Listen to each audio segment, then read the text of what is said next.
pesos per month as a room boy. Can you imagine? Then the global package in the Philippines is 7,980. But my sponsor told me, if there's a will, there's a way. So pag uwi ko ng bahay, hindi po ako makatulog. After 2 days, I joined a global. Okay? Palakpak naman po. My job for tonight is just to inspire you. Is that okay? Yes. Ayan.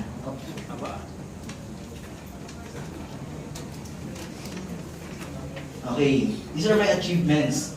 So 2010, I was promoted as silver executive, then gold executive, then 2011, I bought my first car. Wow. In the 2012, I hit my first million in the company. Wow. In 2013, I became Elite Global Ambassador. I'm just showing all of this just to inspire you. Okay? Hindi po ito nakakabaliw. Ang nakakabaliw po dito, I'm just a room boy before. Yes. My point is, kung nagawa ko po, I'm sure kaya nyo rin. Yes. And one thing I love in AIM Global, ito po, binigyan po ako ng time freedom. Gusto niyo po ba ng time freedom? Yes. Because before, asa Palawan lang po ako. But right now, I'll go all over the Philippines, Luzon, Visayas, Mindanao, and even other countries. And right now, this is my first time I'm here in Dumating po kami last night. You know what? I feel so blessed. Why?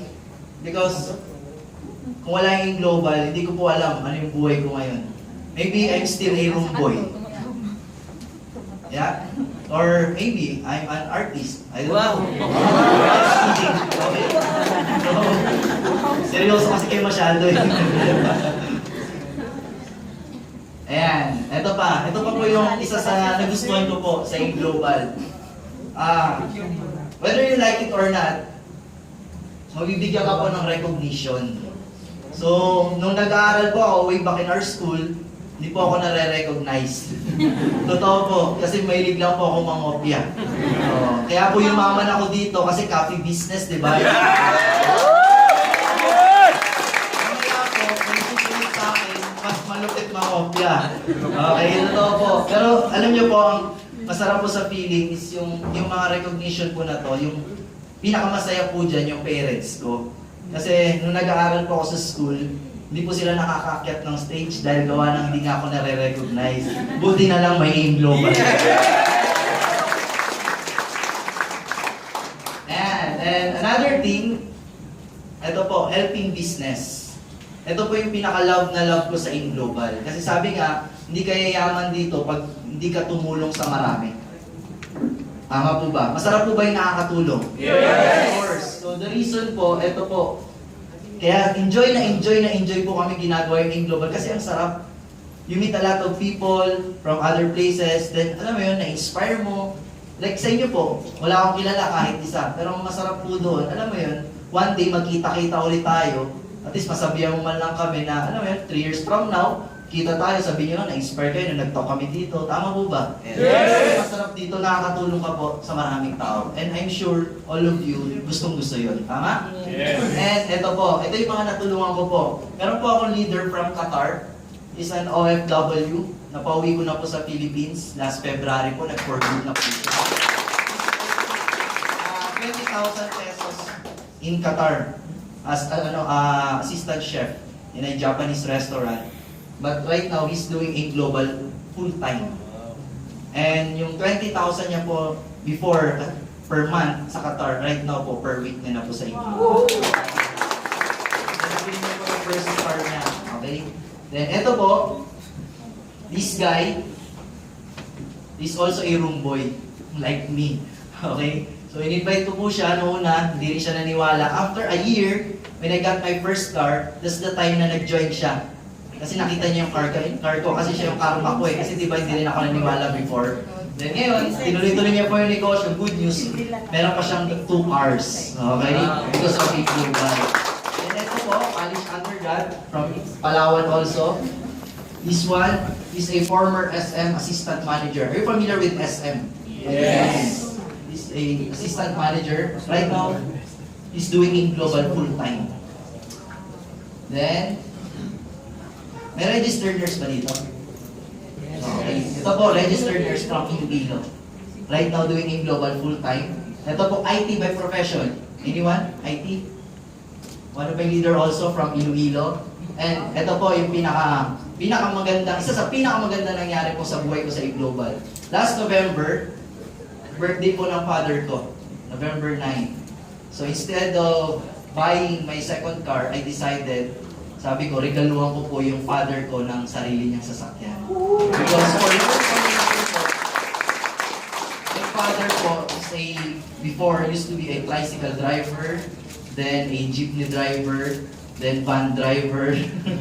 So I decided, sabi ko, regaluhan ko po siya ng sasakyan. So I'm very thankful kasi po, imagine nyo at this young age, I was able to give my father a brand new car.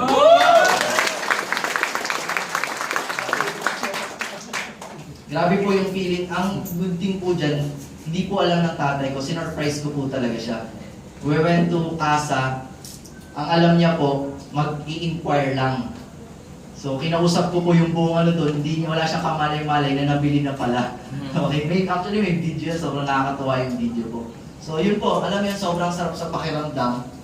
And ito yung mga buhay ko po before. Before, ang hawak ko lagi, ito po, beer. Alak, yan po dati kasi tambay eh. Di ba? In global na, juice na ngayon.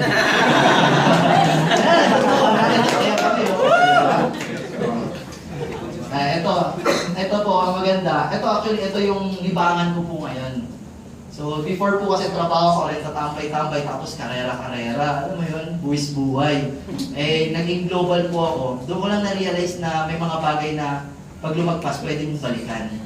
Naging po ako, nag-focus ako for 5 years, inalimutan ko muna yan. So ngayon, medyo may vacant time na minsan, so binalikan ko po siya. Ang masarap ngayon, nagagawa ko siya, kahit ginagawa ko siya, tuloy-tuloy yung income meron pa rin.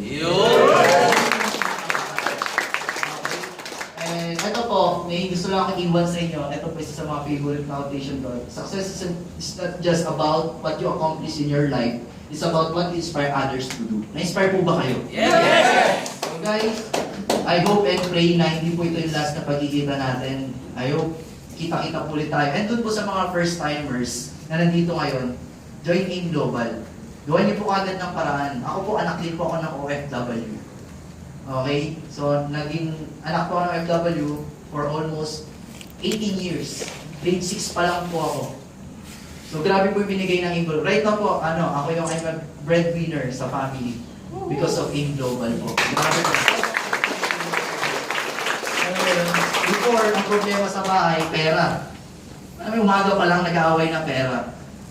Pero pag sineryoso mo pala yung global, 3 to 5 years from now, you still have the same problem. Money pa rin. Pero paano ubusin?